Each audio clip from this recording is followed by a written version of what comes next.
ఖాన్ షారూఖ్ వారసుడు ఆర్యన్ ఖాన్ 4 ఏళ్ల కిందట క్రూయిజ్ షిప్ డ్రగ్స్ కేసులో అరెస్ట్ చేసిన సంగతి తెలిసిందే. నెలల పాటు ఆర్యన్ జైలులో ఉన్నాడు. అయితే ఆ సమయంలో జైల్లో మాఫియా గూండాల నుంచి కాపాడానని చెబుతున్నాడు అజాజ్ ఖాన్. అతడికి మంచి నీళ్లు, సిగరెట్లు అందించానని అన్నాడు.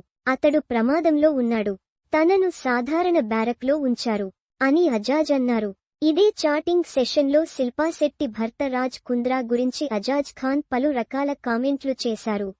రాజ్ కుంద్రా ప్రతిరోజూ నాకు మెసేజ్లు పంపేవాడు. అతనిపై కఠినమైన నిఘా ఉండేది. కుంద్రా వచ్చినప్పుడు నేను 7 నెలలు జైలులో ఉన్నాను. అతడు నాకు సహాయం చేయకపోయినా నేను చాలా సాయం చేశాను. నీరు, బిస్కెట్లు వంటివి అందించేవాడిని. జైలులో ఇలాంటివి అందించడం అంత సులువు కాదు అని తెలిపాడు. ట్యాప్ వాటర్ తాగడానికి కుంద్రా నిరాకరించేవాడు అని తెలిపాడు.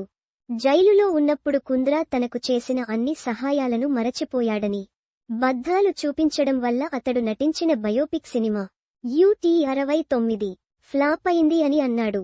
అతను తన కథ చెప్పాడ కానీ నిజాలను తెరపై చూపించలేదు. జైలులో సాయం చేసిన వాడినే మరిచాడు కదా. అతడికి మానవత్వం లేదని కూడా అజాజ్ ఖాన్ విమర్శించాడు. అతడు ఇంకా ఏమన్నారంటే, కరోనా సమయంలో జైలులో అతడు నాతో సమయం గడిపాడు. అది కరోనా సమయం. చాలా బాధగా ఉంది. అతడు ప్రతిసారీ ఏడ్చేవాడు. జైలులో అతడిని కాపాడటానికి నేను చాలామందికి వ్యతిరేకంగా వెళ్లాను. అయినా అతడు నన్ను ఎప్పటికీ గుర్తుంచుకోలేదు అని తీవ్రంగా విమర్శించాడు.